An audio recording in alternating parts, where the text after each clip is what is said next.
자, 그 다음 얘기를 보도록 하죠. 그 다음 얘기는 이제 신의성질의 원칙이라는 게 나와 있는데, 원래 이 신의성질의 원칙과 권리남용 금지 원칙 두 가지인데,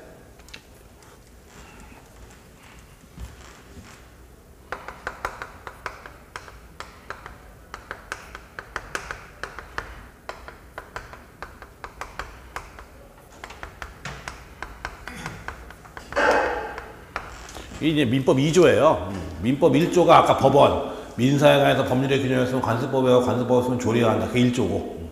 민법 2조가 2조 1항이 뭐냐면 권리의 행사와 의무의 이행은 신의에 따라 성실하게 해야 된다. 이걸 이제 신의 성실의 원칙이라고 줄여서 신의칙이라고 얘기해요. 즉 권리를 행사하는 것도 그렇고 의무를 이행하는 것도 그렇고 신의에 따라 성실하게 잘해라 라는 얘기죠. 이게 이제 신의칙인데, 이 신의칙은 여러 가지 기능을 해요. 일단은 이제 우리가 일반적으로 하는 게 첫째,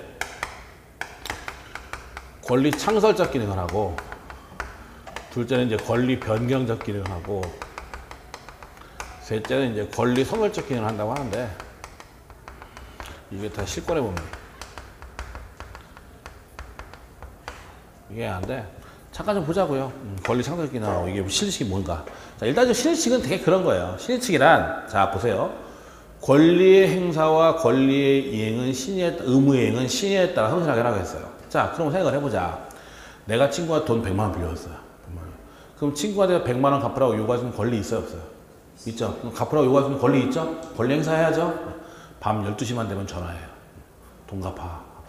밤 12시. 10분마다 한 번 이거 또 전화해. 12시 10분, 1시까지 계속 10분마다 전화해. 돈 갚으라고. 권리 행사한 거 맞아, 안 맞아, 일단은? 맞긴 맞죠? 그럼 그러면 되겠어요, 안 되겠어요? 권리 행사한 거 맞긴 맞는데, 권리 행사와 의무의 이행은 신의에 따라 성실하게 하라. 이게 미조 1항인데. 그럼 밤 12시부터 뭐 새벽 3시까지 계속 전화한다. 이건 좀 아니지, 한마디로 말해서. 아무리 권리 행사한다 해도. 그건 신의 측에 반한다라는 거죠. 마찬가지. 친구 내가 맨날 그러니까 열받았어. 100만 원 갚으라고 그러죠? 새벽 3시에 왔어. 100만 원 갚으러. 그것도 10원짜리로 100만 원 만들어서. 자, 100만 원 여기 있어. 너 쉬어봐. 한다는 거예요. 한마디로 말해서. 그럼 의무 이행한 거 맞긴 맞아요, 안 맞아요? 100만 원 갚으러 왔잖아. 10원짜리 가져왔을 뿐이지, 단지. 그쵸? 의무 이행한 건 맞긴 맞는데, 그건 신의에 따라 성실하게 이행하는 것은 아니다라는 거죠. 그러면 안 된다라는 얘기예요, 쉽게 말하면. 근데, 그건 뭐 일반적인 얘기고, 일반적 신의칙은 여러 가지 기능을 하는데, 그 중에 이제 첫 번째가 이제 권리 창설적 기능을 한다라는 거예요. 이 권리 창설적 기능은 뭐냐면 여러 가지가 나오는데, 일단 나중에 또 이 판례를 이해할 기회가 있을 텐데, 자, 이런 사례가 있었어요. 뭐가 있었냐면, A라는 아파트 분양회사가 있었어요. 분양회사가 있는데, 아파트를 분양하는데, 아파트 분양 예정지 근처에 쓰레기 소각장이 들어올 예정이었어. 근데 이 아파트 분양회사는 그 근처에 쓰레기 소각장이 들어온다는 사실을 알고 있었어요. 알고 있으면서. 그럼 아파트를 분양할 때, 분양해야죠? 분양할 때, 광고할 때, 주변에 쓰레기 소각장 들어와요 얘기했을까 안 했을까? 당연히 안 했죠. 얘기 안 했어요. 그래서 가불병은 그러한 사실을 모르고 아파트 분양 계획을 체결했던 거예요. 그거 나서 나중에 보니까 뭐가 들어왔어? 쓰레기 소각장이 들어왔어. 그래서 얘들이 이 아파트 분양회사를 상대로 사기를 이유로 이 계약 취소한다고 한 사건이 있었는데, 자, 그러면 얘들은 법에는, 지금 그 당시 법에는 이런 거 있으면 고지해라, 알려줘라, 이런 얘기 없어요, 법에. 없어, 그 당시 법에. 그런 얘기 없어요. 그렇지만 이런 것들은 거래에서 중요한 요소예요, 아니에요? 중요한 요소죠. 따라서 신의성실의 원칙이다. 고지 의무, 알려줄 의무가 있다는 거예요. 법에는 없는데 권리가 발생한다. 들어야 될 권리가 발생한다. 똑같은 얘기. 자, 우리가 임대차란 뭐냐면 돈 주고 남의 물건 빌리는 건 임대차예요. 돈 주고, 우리가 집을 임대하는 것만 생각하는데 자전거를 돈 주고 빌리는 것도 임대차고 자동차를 빌리는 것도 임대차예요. 돈 주고 빌리는 건 임대차예요. 한마디로. 돈 주고 타인의 물건을 빌리는 걸 임대차라고 해요. 자, 그러면 우리가 생각해 보자고요. 내가 우리 집 전세 살아요 하죠? 임대차라고 했죠? 임대차예요. 임대차. 근데 우리 집에 도둑 들었어. 도둑 맞았어. 집주인 책임져 안 져? 안 지죠? 우리가 그걸 보호의무라고 하는데, 일반 임대차의 경우에 주인은, 임대인은 보호의무가 없어요. 나도 이 상가 임차인데 여기에 도둑이 들었다고 해서 이 건물주가 책임지는 건 아니죠, 한마디로. 근데 내가 여관에서 자고 있어요. 펜션에서 자고 있어요. 호텔에서 자고 있어요. 도둑 들었어요. 그것도 임대차죠? 단기 임대차인데 책임져야 돼, 말아야 돼? 여관 주인, 호텔 주인, 펜션 주인은 책임져야 돼요, 말아야 돼요? 내가 여관에서 자다가 도둑 맞았어, 호텔에서 자다가 도둑 맞았어, 펜션에서 도둑 맞았어. 여관 주인, 펜션 주인은 책임져야 돼, 말아야 돼? 책임져야 돼요. 보험이 있어요, 그거. 보험. 그래서 그런 경우에는 책임져야 돼요, 한번. 그러니까 임대차라도 틀려요, 같이. 그러니까 우리가 집에 있는 거는 책임지지 않지만 단기 임대차에는 책임져야 돼. 저 한 얘기 있죠. 병원에서 도둑 맞았어요. 병원 책임져 안 져? 나 병원 입원했어. 병원에서 도둑 맞았어. 병원 책임져야 돼, 말아야 돼? 나도 병상을 임대한 거예요, 그것도 마찬가지로. 그럼 나 병원 책임져야 돼, 말아야 돼? 병원에서 도둑 맞았어, 책임져 말어, 병원. 줘야 돼요, 당연히. 똑같은 거예요. 여관이건 호텔이건 병원이건 도둑 맞으면 책임져야 돼요, 전부 다. 그래서 옛날에는, 여러분 모르나? 병원에 입원해 본 적이 없나? 옛날에는 병원에 가보면 그 시정장치가 없었어요. 아주 옛날에는. 사물함 있잖아요. 거기 문 열쇠 장치가 없었다고. 지금 있어, 없어? 다 있죠? 왜냐면 그것 때문에 그런 거예요. 보호무가 있기 때문에. 고객의 물건을 보관해주는 보호할 의무가 있어요, 그걸. 그래서 권리 창설시키는. 신의칙상 보호무가 있다. 판례 다 나와요. 판례에도 보면 여관도 마찬가지고 병원도 마찬가지고 신의칙상 보호무가 있다. 법에는 없는데 여관 주인은 보호해라 이런 말은 없지만 신의성실의 원칙상 보호무가 있다라고 얘기를 해요. 그 다음에 권리 변경적 기능 이런 것들은 이제 사정 변경 원칙인데 사정 변경 원칙 같은 건데 임대차나 전세고 이런 거 많은데 잠깐 얘기할거예요. 자, 내가 건물을 임대했어요. 임대차 계약했어요. 그럼 건물 임대하게 하는데 30년 계약할 수도 있어요, 없어요? 있죠. 20년 계약할 수도 있고 10년 계약할 수도 있고 30년 계약할 수도 있어요. 내가 그래서 이 건물을 임대하는데 20년 계약했어. 예컨대. 그렇죠? 그러면 지금 100만 원에 월세 100만 원에 계약했어요. 그럼 지금 현재 100만 원하고 20년 후에 100만 원하고 가치가 같아요, 달라요? 다르죠. 원래 계약 기간에 처음에 100만 원 계약했으면 20년 동안 100만 원 받아야 되는 거죠. 원래 한 달에 매달. 그렇죠? 근데 시대가 바뀌면서 가격도 바뀔 수밖에 없는 거죠. 그러다 보니까 우리 법은 장기간에 거치는 계약, 전세권이라든지 임대차라든지 아니면 나중에 보면 지상권이라든지 그래서 전세권이나 임대차나 지상권은 굉장히 장기간에 거치는 계약이고 따라서 그런 데는 전부 다 지료진감청권, 전세금진감청권, 차임진감청권을 다 인정을 해요. 그래서 계약 기간 중에도 증액이나 감형을 시킬 수 있는 권리를 인정한다는 거죠. 왜냐하면 장기간에 거치는 계약이다 보니까. 그걸 권리 변경적 기능이다라고 얘기를 해요. 그 다음에 권리 소멸적 기능. 다른 말은 실권에 보면 돼, 이건. 이게 뭐냐면, 실권에 보면 그런 거예요.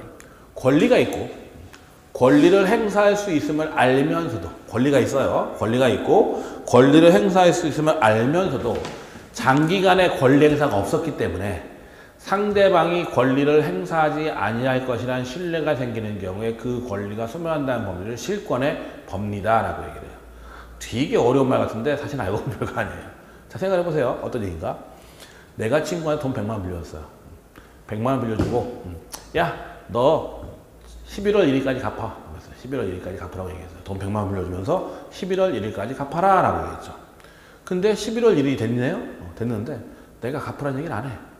11월 1일. 그 상태로 11월, 2월, 2월, 뭐 1월, 2월, 3월 쭉쭉 지나가는 거예요. 그러다가 한 1년 가까이 지나간 거였어요. 한마디로 해서. 그럼 내가 근데 그 100만 원에 대해서 이런 반구 얘기가 없어. 그럼 친구 어떻게 생각하겠어? 여러분이 친구라면 어떻게 생각하겠어? 내가 100만 원 빌려주고 11월 1일까지 갚으라고 했는 거 빌려준 놈이 11월 1일 됐는데 말 없고 1년 동안 말이 없어. 그거에 대해서 이런 방구. 어떻게 생각하겠어요? 받을 생각이 없구나. 그쵸? 그렇게 생각할 거 아니야. 그러면 내가 받을 권리가 없어진다는 거예요. 권리가 있고, 나 권리 있죠? 100만 원 빌려. 권리가 있고 권리를 행사할 수 있음을 알면서도 알잖아 내가. 알면서도 모르면 안 되고 장기간에 걸쳐서 권리 행사가 없었기 때문에 상대방 입장에서 권리를 행사하지 아니할 것이라는 신뢰가 생긴 경우에 잘 안 줘도 되는구나 신뢰가 생긴 경우에 그 권리가 없어진다는 법리를 실권의 법리라고 얘기를 해요. 이것도 일종의 신의칙이에요. 신의칙. 그다음에 신의성실의 원칙상 실권의 법리가 적용되는 거예요. 한마디로 말해서. 그래서 거기 보면 이제 그런 얘기들이 나오는데 일단 권리 창설적 기능 36페이지에 보면 신의성실의 원칙에서 뭐 자세한 얘기는 나중에 하자고요. 이건 기본적인 얘기만 할 거예요. 권리의 행사와 의무의 행은 신의에 쫓아 어떻게 해라? 성실하게 해라. 그 얘기예요. 한마디로 해서. 그다음에 바로 3번에 보면 신의측의 기능에서 권리 창설적 기능이 있고 권리 변경적 기능이 있고 3번에 보면 권리 소멸적 기능이 있다고 되어 있죠. 그래서 신의측에서 권리가 발생하기도 하고 바뀌기도 하고 소멸하기도 한다라고 되어 있는 거죠. 첫 번째 판례 보세요. 판례 보면 아까 얘기했지만 임대차는 통상적으로 보험은 있어요, 없어요? 집주인이 보호해야 돼, 말아야 돼? 안 해도 되죠. 근데 숙박업계약을 안 거치는 거예요. 첫 번째 판례. 숙박업자는 통상의 임대차와 같이 단순히 여관 등의 객실 및 관련 시설을 제공하여 고객으로 하여금 이를 사용 수익하게 할 의무를 부담하는 것에서 한 걸음 더 나아가 고객에게 위험이 없는 안전하고 편안한 객실 및 관련 시설을 제공함으로써 고객의 안전을 배려할 보호 의무를 부담하며 이러한 의무는 숙박계약의 특수성을 고려하여 신의칙상 인정되는 나오죠. 뭐라고요? 신의칙상 인정되는 부수적 의무로서 숙박업자가 이를 위반하여 고객의 생명 신체를 침해하여 투숙객에게 손해를 입힌 경우 불안전 이행으로 인한 채무 불이행 책임을 부담한다. 손해배상 책임 져야 돼, 말아야 돼? 져야 된다라는 얘기죠. 한마디로. 그렇죠? 그래서 일반적으로는 보험은 없는데 여관이라든지 병원이라든지 이런 데는 보험가 있는 거예요. 한마디로 해서 보시면 되고, 그다음에 구체적인 예는 별로 볼 거 없고, 그다음에 뒤로 넘어가서 보면 뭐 금반의 법률 이런 거 나중에 보면 되고. 이 권리남용 금지 원칙 40페이지에 보면 권리남용 금지 원칙이 있어요. 거기 보면 의의에 보면 2조 2항인데 권리는 남용하지 못한다라고 되어 있죠. 그래서 권리남용 금지 원칙인데 권리는 남용하면 안 된다라고 되는 거예요. 그러면 권리남용 금지 원칙이었다면 어떤 요건이 필요하냐? 첫째, 권리 행사가 권리의 공공성, 사회성에 반해야 되고, 두 번째는 시간의 금지라고 하는데 권리를 행사하는 자에게는 아무런 이득도 없고 나한테는 아무런 이득도 없고 오로지 상대방을 괴롭힐 목적, 나한테는 아무런 이득도 없고 오로지 상대방을 괴롭힐 목적, 그런 경우에 권리 남용이다. 그래서 권리 행사가 권리의 공공성, 사회성에 반하고, 두 번째는 권리 행사가 나한테는 아무런 이득도 없고 오로지 상대방을 괴롭힐 목적에 불과한 경우, 그런 경우에는 권리 남용으로서 국가는 도와주지 않아요. 자, 그러면 뭐 책에 있는 거 나오는 거니까 자 보세요. 어떤 사례가 있었나? 대표적인 사례가 어떤 사례가 있었어요? 한국에 집이 있는데 이것은 미국에 있는 A 거예요. 딸이야, 딸. 미국에 있는 딸이 집이에요. 근데 그 집에 이 여자의 딸의 아버지하고 병든 아버지하고 남동생이 이 집에 살고 있는 거예요. 미국에 있는 딸은 미국에 살고, 근데 집이 있는 한국에 집이 있는데 그 집은 미국에 있는 딸 집이야. 근데 그 집에 누가 사냐면 병든 아버지와 남동생이 살고 있었어요. 한마디로 해서. 그쵸? 저 누구 집이야? 딸 집이죠? 딸이 어느 날 아무 이유 없이 얘들 보고 나가라고 하는 거예요. 그냥 살고 있었어요. 얘들은. 뭐 임대차 계약하는데 살고 있었는데 갑자기 아무 이유 없이 아들하고 동생하고 아버지 보고 내 집에 나가 해버린 거예요. 한마디로. 저 누구 집이야? 딸 집이죠? 나가라고 요구할 수 있는 권리 있어요? 없어요? 있지, 당연히. 소유권에게, 소유권이니까 아니 누가 우리 집 마음대로 들으면 나가라고 할 수 있잖아. 소유권에게서 나가라고 할 수 있죠. 당연히. 권리행사 맞아, 안 맞아? 맞죠? 권리행사는 맞아. 근데 이러면 되겠어, 안 되겠어? 권리의 공공성, 사회성에 반하고, 권리가 있긴 있지만 이건 폐륜이잖아, 이쪽에. 또 한 가지 문제는 뭐냐면, 두 번째가 문제예요. 자신한테는 아무런 이득도 없고 오로지 상대방을 괴롭힐 목적이 있어야 돼요. 그러니까 만약에 A라는 여자가, 딸이 한국에 들어와서 살아야 된다, 지금. 살아야 되고 저 집이 꼭 필요하다. 그럼 나가라고 해도 돼요, 안 돼요? 그럼 문제 있는 거 없는 거야, 나가라고 해도. 문제 없는 건데, 문제는 뭐냐면 쟤는 한국 나올 생각도 없는 거야. 지금 한국 나올 얘기도 아니고 그냥 나가라고 한 거야. 돈이 구한 것도 아니고. 그러면 이것은 권리행사 맞는데, 권리행사가 오로지 자기한테는 아무런 이득도 없고 오로지 상대방 어떻게 하는 거야? 괴롭힐 목적에 불과한 거다. 따라서 이런 경우는 권리 남용이 되고, 따라서 이 경우에는 권리 남용하지 못한다 했죠? 얘가 소송을 제기해도 이길 수가 없다. 한마디로 해서. 얘 져요. 소송 제기하다가. 자기 건 맞지만. 알겠죠, 어머니? 이게 권리남용 금지 원칙이에요. 뭐 다른 얘기 좀 더 해보면 그런 것도 있어요. 많이 나오는 얘기 이런 얘기인데. 자, 갑의 땅이야. 농사죠. 송전선 지나가. 위에. 농사 짓는 땅 위에 송전선 지나가요. 지금은 그냥 지나갔다 큰일 나고, 옛날에 송전선 지나갈 때는 어떻게 했어요? 뭐 보상을 줬어? 그냥 했어? 그냥 했지, 옛날에. 지금은 그게 다 큰일 나는데, 옛날에는 그런 거 없죠? 그냥 한전에서 그냥 쭉 돌려버리죠. 그냥 농사를 짓던 말던 뭐 짓어버려요. 자, 얘 농사 짓고 있어요. 내 위로 지나가 송전선. 자, 뒤에 배우는데 우리 민법에 의하면요, 어떻게 하냐면 소유권의 범위는, 토지 소유권의 범위는 정당한 이익이 있는 범위에서 토지의 상하에 미친다. 내 토지가 있으면 내 땅의 소유권의 범위는 내 땅 위로 무제한, 내 땅 밑으로 무제한이 아니라 정당한 이익이 있는 범위에서 토지의 상하에 미치는 거예요. 자, 농사져요. 송전선 지나가요.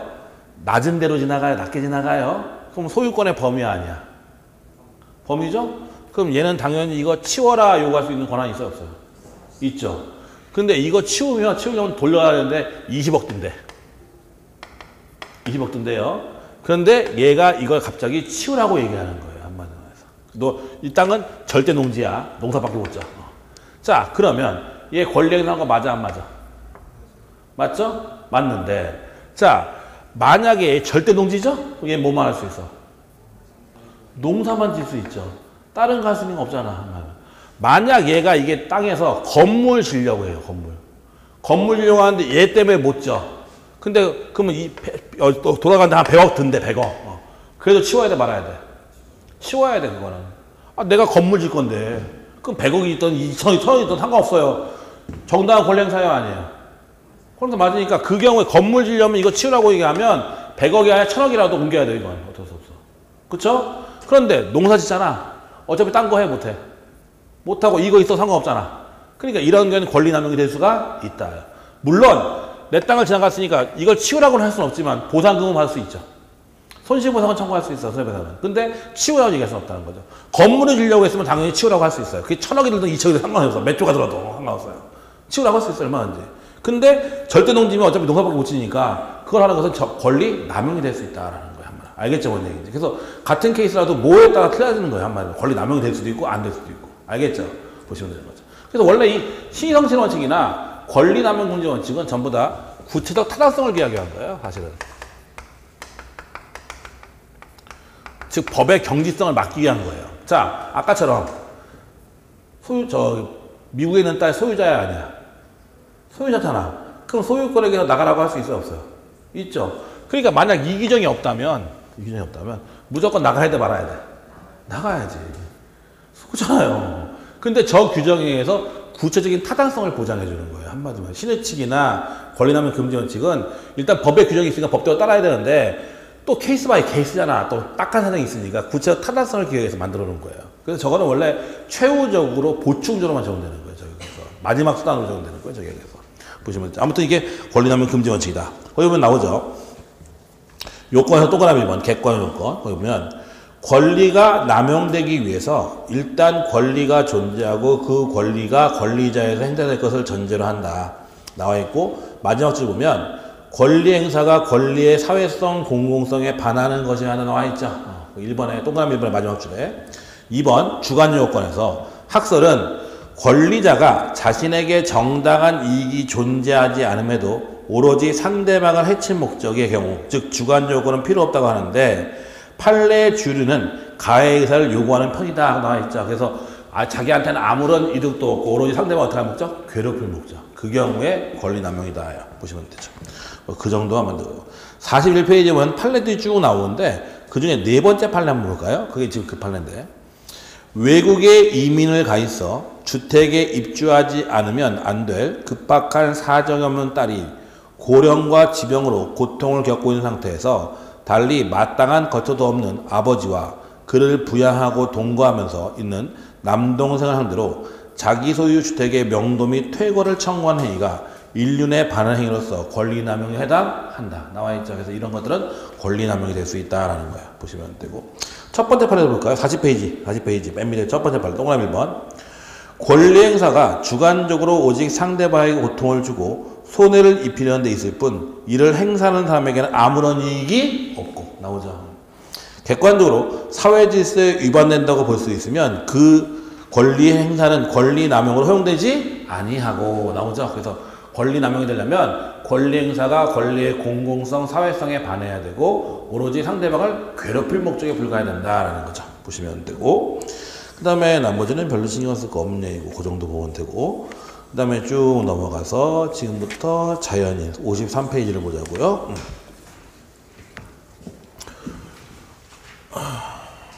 어차피 다음 시간에 다시 이거 자세히 해야 될 것 같은데 자연인에 대한 얘기를 자, 일단 여러분들이 개념을 좀 알아야 되는데,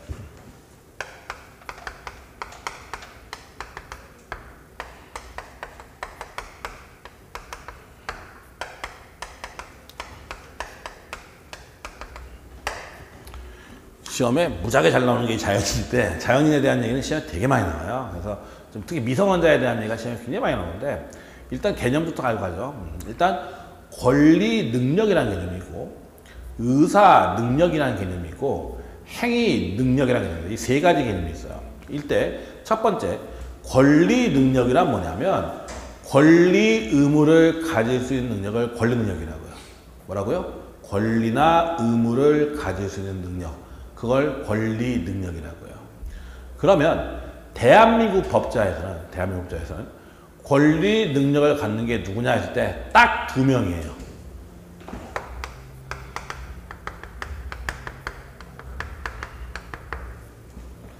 대한민국에서는요, 권리 능력을 갖는 것은 둘밖에 없어요. 자연인과 법인밖에 없어요. 그러면 자연인이 뭐냐? 살아있는 모든 사람을 얘기하는 거예요. 살아있는 모든 사람은 권리 능력자예요. 우리 민법 3조에 보면 사람은 생존하는 동안 권리와 의무에 주체해야 된다라고 해서 사람은 생존하는 동안 권리와 의무에 주체해야 된다고 했는데, 모든 사람은 권리 능력자예요. 그러니까 여러분이나 나나 살아있죠. 그러니까 4명의 통장, 4명의 집, 4명의 차 가질 수 있어요, 없어요? 있어요. 권리 능력자니까. 자, 2살짜리 애가 있어요. 그쵸? 걔도 권리 능력자예요, 아니에요? 어쩌지? 2살짜리도 살아있는 사람이잖아. 그러니까 2살짜리 명의의 통장 있을 수 있어요, 없어요? 있죠. 가끔 보면 TV 보면 나오잖아. 미성년 주식 부자. 모 재벌그룹 손주는 7살인데 압구정동에 지명인 50평짜리 아파트 갖고 있다. 그쵸? 주식을 20만 주 가지고 있다. 나오잖아, 한마디로 해서. 문제 있어요, 없어요? 없어. 걔가 2살이건 3살이건 간에 살아있는 사람이니까 걔도 권리력자고 자신의 명의로 재산을 가질 수가 있는 거예요. 그래서 대한민국 법자에서는 모든 자연인, 살아있는 사람은 권리 능력자예요. 살아있는 사람. 걔가 기형이 됐던 뭐 아프건 아직 뇌사 상태에 있던 간에 살아있으니까 걔는 권리 능력자예요. 그 다음에 법인. 원래는요, 자연인만 권리 능력자예요. 원래는. 그런데 세상이 복잡해지고 시대가 바뀌다 보니까 일정한 단체에게도 권리 능력을 인정할 필요가 생겼어요. 그래서 만든 게 뭐냐면 법인이라는 개념이에요. 법인이 뭐냐면 법으로 만든 사람이에요. 쉽게 말해서. 법으로서 사람처럼 만드는 게 법인이고, 법인의 대표적인 게 뭐냐면 회사예요. 우리 상법은 회사는 모두 법인으로 한다라고 되어 있어요. 상법에. 회사는 모두 법인으로 한다. 그러니까 삼성전자 주식회사는 회사죠. 그럼 법인이죠. 그럼 삼성전자 명의의 땅, 삼성전자 명의의 통장, 삼성전자 명의의 차 있을 수 있어요, 없어요? 있어요. 걔도 자연인하고 똑같아요. 나하고 똑같이 걔 명의의 재산을 가질 수가 있는 거예요. 삼성전자도 재산을 가지고 있는 거죠. 자, 그래서 여러분들이 가끔 해외 토픽에 보면 나오는 얘기가 있어요. 뭔 얘기 나오냐면 할머니가 돌아가세요. 그러면서 자기가 키우던 고양이한테, 강아지한테 10만 불을 상속하고 돌아가신대요. 가끔 해외 토픽에 나오는 얘기예요. 자, 대한민국에서 그런 일이 벌어질까 안 벌어질까? 있을 수 있을까 없을까? 없어요. 절대 없어요. 우리 야옹이 명의의 통장 돼, 안 돼? 안 돼. 강아지나 고양이는 재산을 가지는 권리 능력자가 아니라 대한민국 법제에서는 물건에 불과한 거예요. 물건에 불과하지 권리 능력자가 아니에요. 그래서 대한민국 법제에서는 우리 야옹이 명의의 통장은 있을 수가 없고, 야 강아지 돈 갚아, 이거 없잖아. 이거 안 돼요, 안 돼요. 한마디만. 삼성전자 돈 갚아는 되지만 야옹아 돈 갚아라, 이건 안 되는 거예요. 그래서 우리나라에서는 절대 그런 일은 안 일어나요. 그래서 대한민국에서는 딱 누구만, 자연인하고 누구만, 법인만 권리 능력자예요. 그 다음에 의사 능력이라는 개념이 있어요. 이 의사 능력이라는 개념은 뭐냐면 사물을 변별할 수 있는 능력을 의사 능력이라고요. 사물을 변별할 수 있는 능력을 의사 능력. 53페이지 나와 있어요. 53페이지에 나와 있는데 사물을 변별할 수 있는 능력을 의사 능력이라고 한다. 쉽게 말하면 제정신이냐 이거예요. 제정신이냐. 그럼 우리는 다 정신이 있어요, 없어요? 있죠? 정신이 있으니까 여기서 공부하고 있겠지. 그쵸? 그러니까 우리는 의사 능력이 있는 사람들이에요. 근데 가끔 제정신 아닌 인간들 있죠? 그럼 뭐냐면 의사 무능력자라고 해요. 의사 능력이 없다 해서 의사 무능력자라는 거예요. 그래서 누구냐? 쉽게 말해서 미친놈이지 뭘. 미친놈 혹은 술에 만땅 취한 사람. 술에 취해서 기억이 안 남. 그쵸? 제정신이 아니야. 술에 만취했어요. 완전히 정신이 있어 없어? 없죠? 그거 의사 무능력이에요. 제정신 아니에요. 한마디로 해서. 아니면 아주 어린 애들 2살짜리 3살짜리 애들 뭐 생각 있어? 없잖아요. 그런 사람들은 전부 다 의사 무능력자예요. 그래서 사람이 정신능력, 사물을 변별하는 능력 의사 능력이라고 하고 대부분 의사 능력자인데 예외적으로 의사 능력이 없는 인간들이 있다는 거죠. 그걸 의사 무능력자라고 하고 의사 무능력자의 법률행위, 쉽게 말해서 계약, 매매계약 같은 거 하죠? 그런 계약은 다 무효예요. 의사 무능력자의 법률행위는 뭐다? 무효다. 즉 계약 같은 건 다 무효다예요. 한마디로 말해서. 그 다음에 행위능력이라는 게 있는데 이것은 이제 법률행위. 앞에 빠진 건데. 거래행위 능력을 얘기하는 건데 법률행위 거래행위 능력을 얘기하는데 뭐냐? 자 보세요. 아까처럼 7살 먹은 애, 6살 먹은 애도 재산을 가질 수 있어요? 없어요? 있죠. 그래서 7살 먹은 애한테 실제로 주식을 줬어요. 주식 20만 주를. 그럼 걔는 권리력 가지고 있으니까 주식 걔 거죠? 그런데 걔가 주식 알아 몰라? 모르지. 주식 용지 20만 주 주면 그거 가지고 뭐 하겠어 걔? 우리 애가 좋아서 딱지가 만들겠지 뭐. 그쵸? 그런 걸 팔고 거래할 없다는 거죠. 5살 먹은 애가 아파트 갖고 있어요. 아장아장 나한테 걸어서 아저씨 사탕 줄 테니까 아파트 가지세요 한다는 거죠. 한마디로 해서. 모르잖아 걔는 한마디로 해서. 그러니까 원래 모든 자연인, 자 여러분들은 내 집 팔거나 사거나 자유롭게 할 수 있어요? 없어요? 있죠. 우리는 모든 자연인은 법률행위, 거래행위를 자유롭게 할 수 있어요. 근데 원래는 다 자유롭게 할 수 있는데 일정한 사람들은 그런 문제 때문에 미성년자 이런 사람들은 못하니까 그런 문제 때문에 못하게 막아놨어요. 그러니까 원래는 거래를 할 수 있는데 거래를 못하는 사람들이 있어요. 그걸 뭐라고 하냐면 제한 능력자라고 해요. 원래 모든 자연인은 행위능력, 거래행위 할 수 있는데 일정한 사람들은 거래행위를 못해요. 그걸 뭐냐면 제한 능력자라고 하고 제한 능력자는 누가 있느냐? 미성년자, 피성년 후견인, 피한정 후견인,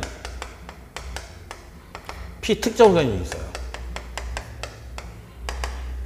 그래서 이 4명을 제한 능력자라고 해요. 얘는 좀 빼야 되는데 사실은 미성년자, 피성년 후견인, 피한정 후견인, 피특정 후견인 얘들을 우리가 제한 능력자라고 하고 얘들은 거래행위를 할 수가 없다. 옛날에는 금치산자, 한정치산자 이랬어요. 옛날에는 금치산자, 한정치산자 이러다가 법을 바꿔서 피성년 후견인, 피한정 후견인 이렇게 돼 있어요. 자, 그럼 미성년자 몇 살? 만 몇 살? 낭만 18세? 아니야. 만 19세예요. 지금 현재. 얼마 전까지 20세였어요. 몇 년 전까지만 해도. 3년 전까지도 20세였다가 지금 19세 낮췄고 또 18세로 낮춘다는 얘기는 있는데 일단은 지금 현재는 만 19세 미만자는 미성년자예요. 만 19세 미만자는 미성년자예요.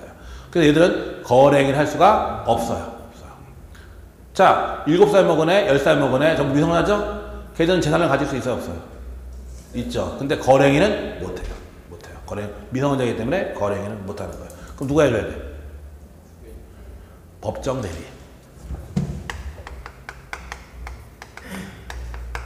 법이 정한 대리인이 해주는 거예요. 법정 대리는 2명 있어요.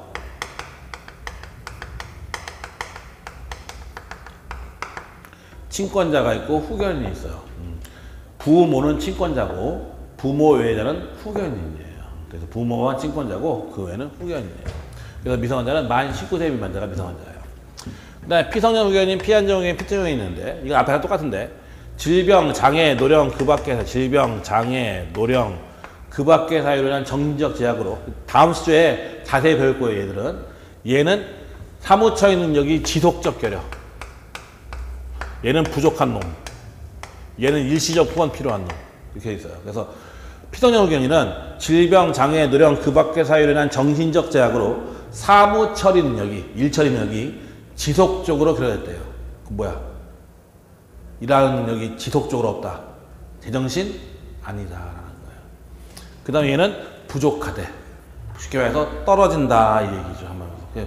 미친놈이고 바보다라고 생각하면 되는 거예요. 한마디로 해서. 자, 그런데 얘들은요 주의할 게 이거예요. 나중에 다 배울 텐데 미성년자는 만 몇 살?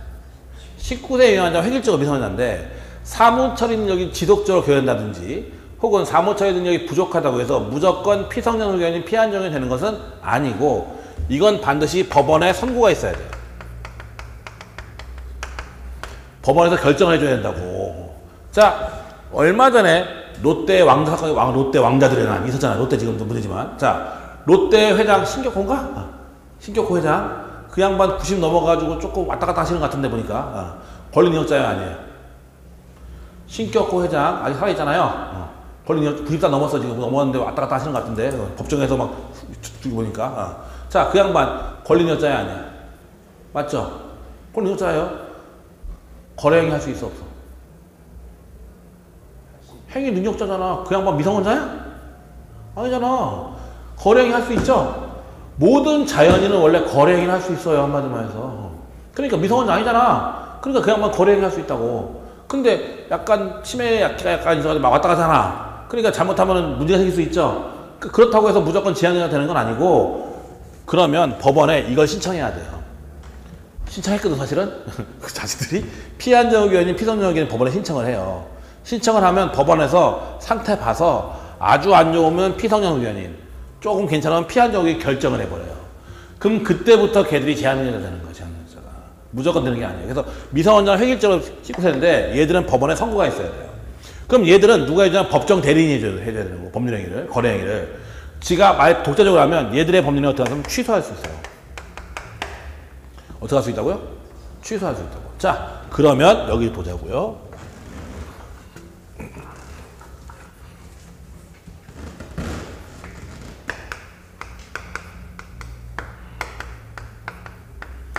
오늘 배우는 것 중에서 가장 기초적인 개념이고 이거 앞으로 계속 써먹을 개념이에요. 무효의 개념과 취소의 개념. 자, 그러면 아까 미친놈 의사문역장애는 뭐라고 했어요?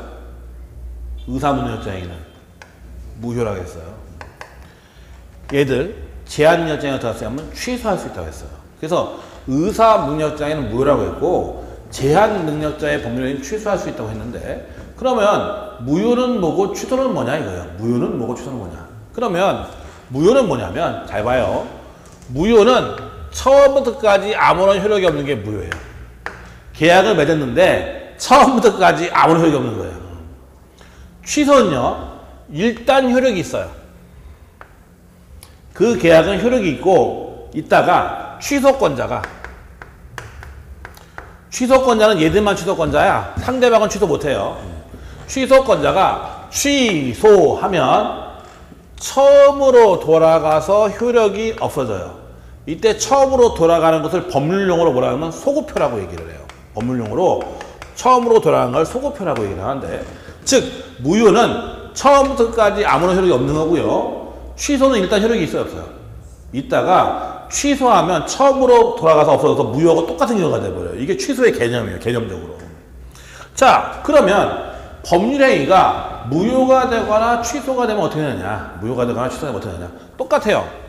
이행 전에는요. 이행할 필요가 없어요. 이행할 필요 없어요. 이행 후에는요. 부당이득이에요. 법률행위가 무효가 되거나 취소가 되면 똑같은데 이행 전에는 이행할 필요가 있어 없어? 없고 이행 후에는 뭐다? 부당이득이다. 자, 그럼 뭔 소리냐 도대체 이게. 봐봐요. 갑하고 하고 집은 좀 크다. 노트북 하나 팔자. 갑이글한테 노트북 팔았어요. 100만 원에 매매계. 5월 1일날 100만 원 매매계 하고 5월 3일날 주기로 했어요. 5월 1일 계약, 5월 3일 계약했어. 100만 원 계약했어. 자, 그럼 저 계약은 일단 유효하니까 5월 3일 되면 어른 갑한테 노트북 달라고 해서 100만 원 주면서 노트북 달라고 할 수 있어요, 없어요? 자, 5월 1일날 노트북 100만 원 계약했죠? 5월 3일날 노트북 주고 돈 받기로 했죠? 5월 3일날 돈 주면서 노트북 달라고 하면 줘야 돼, 말아야 돼? 줘야지. 안 주면 소송 제기해야지. 당연히지. 계약은 지켜야 되는 거예요, 무조건. 가끔 보면 사람들이 계약을 안 지키려고 하는데 계약은 무조건 법적으로 지켜야 되는 거예요. 약속을 해서 계약을 했으면 지켜야 되는 거예요. 그러니까 5월 3일 날 얘가 달라고 돈 주면 달라고 하면 무조건 노트북 줘야 되고 안 주면 소송 제기하고 손해배상 청구할 수 있어요. 이렇게 되는 거예요. 자, 그러면 그래도 문제가 없는데 나중에 알고 보니까 5월 1일 날 계약했고 5월 3일 날 주기로 했는데 알고 보니까 5월 1일 날 갑이 알고 보니까 미친놈이었어.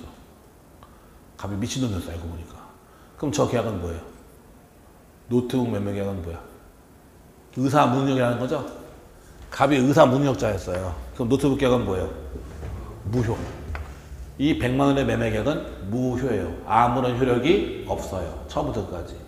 그러니까 5월 3일 날 100만 원이면서 노트북 달라고 할 수 없어요. 계약을 지킬 필요가 없어. 계약은 지켜야 돼, 말아야 돼.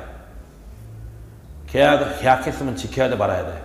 지켜야 되는데 무효면 효력이 없으니까 지킬 필요가 없다. 그래서 마찬가지 을이 가본 상대로 노트북 달라고 소송 제기해봤자 이길 수가 없어요. 무효이기 때문에 한마디로 해서. 그럼 생각해보자. 노트북 줬어. 일단 줬어. 100만 원 받았어. 이행 전이야, 이행 후야? 이행 후죠. 이해 끝났죠? 근데 알고 보니까 미친놈이었어. 그럼 뭐냐면 부당이득이에요. 이 부당이득이 뭐냐면 민법 741조에 규정되어 있는데 뭐라고 되어 있냐면 법률상 원인 없이 이득을 얻으냐는 그 이득을 반환해야 한다라고 민법 741조에 있어요. 자, 뭔 소리냐? 생각해보자고요. 내가 통장을 찍었어요. 1억이 들어왔네, 통장에. 이거 뭐야? 봤더니만 어떤 놈이 송금 잘못했어요. 내 통장에 들어왔어. 나 어떻게? 계속 가지고 있어? 튀어들고? 겨우 1억 때문에. 1억 들고 튀면 점유이탈 횡령죄, 점유이탈 횡령죄로 처벌돼요. 형사 처벌될 수 있어요. 자, 1억 들어와서 돌려줘야 돼, 말아야 돼? 나 법적으로 1억 받을 원인이 있어요, 없어요? 나 1억 받을 원인 없죠? 법적인 원인 없이 이득을 받았잖아요. 그 이득 어떻게 해야 돼? 돌려줘야 돼. 그걸 부당이득이라고 해요. 통장 찍었어. 300 들어왔네? 뭐야? 내 월급이네. 법적인 원인이 있죠? 돌릴 리가 없지. 그래서 법률상 원인 없이 이득을 얻은 경우에 그 이득을 돌려주는 건 뭐냐면 부당이득이라고 얘기를 해요. 그럼 보세요, 지금. 얘는 지금 노트북을 받았고 얘는 100만 원을 받았는데 이 받은 원인은 이 계약 때문에 그런 거죠? 근데 계약이 뭐라고요? 제정신 아니라서? 무효라고요. 그럼 법적인 원인 없이 돈 받고 노트북 받은 거 아니야, 지금? 그래, 안 그래요? 무효니까 어떻게 하라, 그러니까 돌려줘라. 그러니까 법률행위가 무효가 돼가 실효가 하는데 이행 전에는 이행할 필요가 없고요. 이행 후에는 돌려줘야 돼요. 자, 그럼 또 보자. 취소. 아니, 얘들의 행위는 어떻게 할 수 있다고? 어떻게 할 수 있다고? 취소할 수 있다. 아, 저것도 무효로 하지 뭘 또 귀찮게 취소를 해놨어. 다 이유가 있어요. 자, 보세요. 어떻게 돌아가나? 갑이 을한테 노트북 100만 원 팔았다고 했죠. 근데 얘는 18세 미성년자예요. 그럼 미성년자의 범위는 언제든지 어떻게 할 수 있다? 취소할 수 있다고 했죠? 취소해야 돼요. 그럼 얘는 계약 어떻게 할 수 있어? 갑은 계약은 얘 미성년자가 매매했으니까 얘는 당연히 계약 어떻게 할 수 있어? 취소할 수 있죠? 일단 계약은 효력이 있는 거 없는 거야? 있어요. 자, 그럼 생각해보세요. 저 노트북이 50만 원짜리야. 50만 원짜리예요, 원래. 근데 갑이 100만 원에 팔았어. 그럴 수 있죠? 그럼 어떻게 돼? 유리해, 불리해? 50만 원짜리 노트북을 미성년자가 100만 원에 팔았어요. 잘했어, 잘못했어? 잘했죠? 그럼 저 계약은 유효야, 무효야, 일단? 일단 유효하잖아. 그럼 취소. 안 하면 되지. 안 하면 되지. 200만 원짜리예요, 저게. 노트북을. 근데 100만 원에 팔았어. 유리해, 불리해? 그럼 어떻게 하면 돼? 취소하면 돼. 그러니까 얘들은요, 제한력자는 유리하면 그냥 두면 되고 불리하면 취소하면 돼요. 그러니까 저 제한력자에서 준 이유가 뭐냐면 쟤들을 보호하게 둔 거예요. 쟤들은 거래행위를 못하게 막은 게 쟤들이 하면 아무래도 손해니까 보호하게 만들었기 때문에 그래서 취소를 만든 거예요. 그래서 쟤들은 유리하면 그냥 두면 되고 불리하면 취소하면 돼요. 취소할지 말지 얘들 마음이야. 쟤들은 권한이 없어, 한마디로 말해서. 그러니까 만약에 얘가 불리해서 계약을 취소했잖아요. 그럼 취소하면 처음부터 계약이 없는 거 똑같으니까 계약 이행할 필요가 없고 노트북 주고 돈 받았다 하더라도 계약을 취소하면 노트북 돌려받을 수가 있지. 한마디로 말해. 돌려받을 부당이득이니까. 지금 얘가 노트북 받고 돈 받은 건 이 계약 때문에 그런 건데 취소해버리면 엎어지니까 당연히 부당을 돌려줘야죠. 한마디로 해서. 그래서 이거는 여러분들 앞으로 계속 써먹을 거예요. 법률행위가 무효가 되거나 취소가 되면 어떻게 되느냐. 일단 무효는 처음부터까지 아무 효력이 없는 거고 취소는 효력이 있어요, 없어요? 있다가 취소권자가 취소하면 처음부터 효력이 없어지는 거예요, 한마디로 해서. 그러니까 일단은 효력이 있다가 취소해야만 없어지는 거예요, 한마디로 해서. 알겠죠, 뭔 얘기인지? 근데 또 그런 게 있다? 뭐가 있냐? 아까 여기. 이게 또 운이야. 의사무능력자에는 뭐라고요? 무효라고요. 그 다음에 나중에 다음 시간에 또 자세히 배울 텐데, 피성년 의견이는 사무처리 능력이 지속적으로 회복했다고 했죠? 이것도 미친놈이야. 이것도 의사능력이 없는 놈이야, 한마디로 말해서. 그러면 얘도 의사능력이 없는 놈이고 얘도 의사능력이 없는 놈인데 뭘 두 개만 더 쓸데없이 다 이유가 있어요. 다 이유가 있어요. 이렇게 만든 이유가. 자, 어떤 이유가 있냐? 보세요. 이게 결국은 입증 책임 문제예요.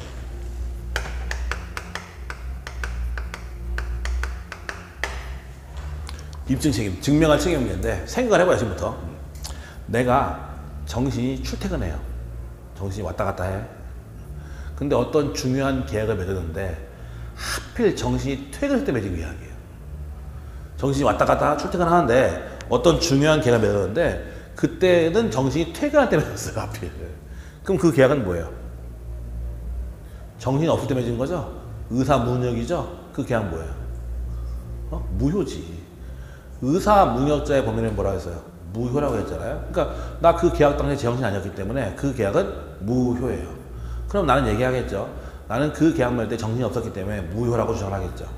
그러면 그 당시에 내가 정신이 없었다는 것은 내가 증명을 해야 돼요. 내가. 그럼 내가 정신이 왔다 갔다 하는데 하필 그때 정신이 나갔다. 그걸 내가 증명해야 된다고. 그게 쉬워요, 어려워요? 어렵죠. 그때 뭐 셀카 찍어놨어. 내가 침 흘리는 거. 그럼 뭐 증명할 수 있겠지만 그렇지 않은 이상 안 되는 거죠. 알겠죠, 뭔 얘기인지? 그럼 만약 증명할 수 있으면 무효라고 할 수 있어요. 증명이 없다는 거죠. 그럼 어떻게 하면 되냐? 그냥 나 법원 가서 아무 생각 없이 이거 받는 거야. 피성년 후견인 결정 받아버리는 거예요, 가서. 그럼 피성년 후견인 결정 받으면 나 피성년 후견 됐죠? 그럼 내가 정신이 있다 없다 얘기할 필요도 없이 증명할 필요도 없잖아. 나 피성년 후견의 범위 어떻게 할 수 있어, 무조건? 취소하면 그냥 취소하면 돼. 그 계약 그냥 취소하면 되는 거야, 나 그냥. 증명할 필요 없잖아. 나 피성년 후견이잖아. 그러면 내가 어떤 계약을 맺든지 간에 언제든지 어떻게 할 수 있어요? 취소하면 되는 거야, 그냥. 그냥 취소하면 되는 거야. 그러니까 여러분들은 미성원자나 제한력자하고 계약 맺으면 머리 아픈 거예요. 머리 아픈 거예요. 미성원자나 제한력자는 언제든지 계약 어떻게 할 수 있으니까? 취소할 수 있어요, 걔들. 피성년 후견인이 법원에서 인증을 받는 시점이 있을 거 아니에요? 예. 그 전에 계약을 했으면 그건 아니에요. 그건 유효예요. 예, 결정 받은 이후에. 계약을 예, 그 이후에 한 것만. 그러면 그 전에 했던 거는 전부 다 행위 능력자예요. 행위 능력자가 그 계약은 유효한 계약이고, 만약 그 계약이 무효라고 주장한다면 그걸 입증을 해야 돼. 지가 의사무능력자는 거죠. 그렇지 않은 이상은 무조건 유효한 계약이에요. 그래서 판결 나야만 그때부터 제한능력자지, 판결 나기 전에는 제한능력자가 아니에요. 그러니까 지금 신경고 회장님도 정신이 왔다 갔다 하더라도 아직 정신 나갔을 때 계약 받았다. 그 계약도 일단 유효야, 무조건. 유효하고 정신 나갔다는 그쪽 입증을 해야 돼. 근데 이제 이결정 받아버리면 안 되는 거예요. 그다음부터는 제한능력자가 돼서 단독 행위를 할 수가 없어요. 이렇게 돼 있어요. 그래서 이제 사실은 나중에 다음 시간에 또 얘기를 자세히 할 텐데, 요 제도를 상당히 많이 악용을 하고 있어요, 요즘에.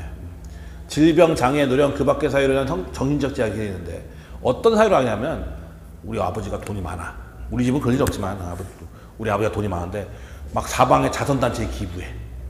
그쵸? 그럼 나 어떻게 해?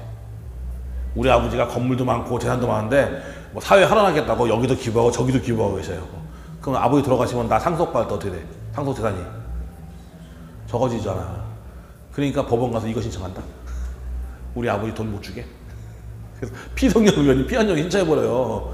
그럼 그 결정 받아버리면 거래 행위를 못 하잖아. 그럼 기부를 못 하거든, 한마디로 해서. 그러니까 그런 식으로 악용을 많이 하고 있어요, 요즘에. 그래서 요즘에 저게 기각률이 되게 높아.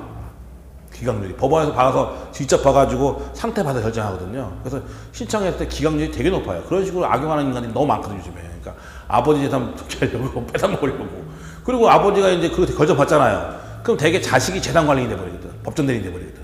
그 법정 대리면 지 마음대로 빼돌리거든, 한마디로 말해서. 그래서 악용을 많이 해요. 그러다 보니까 이제 법원에서 굉장히 엄격하게 심사하고 있어요, 저런 것들을, 한마디로 말해서. 아무튼 이런 것들이 있다. 어차피 자세히 다음 시간에 배울 건데, 일단 요거 한번 개념만 알고 있자고요. 자, 일단 보자고요. 대한민국 법조에서 권리는 의무를 가지고 있는 권리능력자는 자연인과 법인밖에 없어요. 그 다음에 우리는 정말 정신이 있으니까 의사 능력이 있는데, 정신 없는 사람도 있죠? 그런 사람들은 의사 무능력자라고 얘기해요. 그 다음에 모든 자연인은 거래행위 할 수 있는데, 일정한 사람들은 못해요. 다음 시간에 배우는데, 그걸 제한능력자라고 하고, 제한능력자의 범위를 어떻게 할 수 있다? 취소할 수 있어요. 그리고 저 무효와 취소의 개념. 무효는 처음부터 끝까지 아무 효력이 없는 거고요. 취소는 일단 효력이 있다가 취소권자가 취소하면 무효하고 똑같아져요. 그럼 법률행위가 무효가 되거나 취소가 똑같은데 이행 전에 이행할 필요가 없고요. 이행 후에는 다 뭐냐면 부당 이들어서 돌려줘야 돼요. 한마디로 해서. 알겠죠? 개념만 일단 갖고 있으면 돼요. 어차피 다음에 자세히 볼 거니까.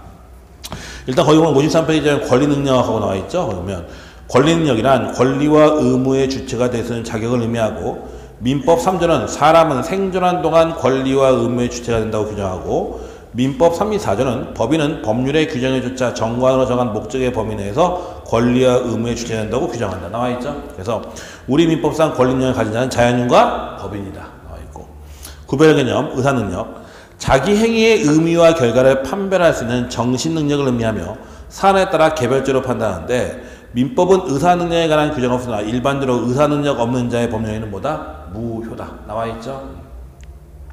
행위 능력 독자적으로 유효한 법률에 할 수 있는 능력을 의미하며 법률 또는 법원의 판결에 의해서 획일적으로 판단한다. 행위 능력이 없는 자를 제한 능력자라고 하고 이에는 피성년 의견인, 피한정 의견인, 피특정 의견이 있다. 미성원자 빼놨네? 미성원자도 있는데 보시면 되죠. 책임 능력은 지금 볼 거고 그 다음에 뒤에 보면 자연인의 권리 능력에서 자연인에 대한 자세한 얘기가 나오는데 거기부터는 다음 시간에 보도록 하죠. 그래서 오늘 여기까지 보는데 다 필요 없고 지금 마지막 한 얘기 이거 앞에 것들은 별로 신경 안 써도 돼요. 지금 한 얘기 있죠 이거 관세법에 대한 얘기 하나 하고 시험에 잘 나온 게 그거니까 그 다음에 이 개념들 기본 개념들 요 정도만 알고 있으면 될 거예요 일단은. 그래서 오늘 일단 여기까지 하고 다음 시간에는 이어서 자연인에 대한 본격적인 얘기를 봐보도록 하죠. 예, 다음 시간에 뵙겠습니다.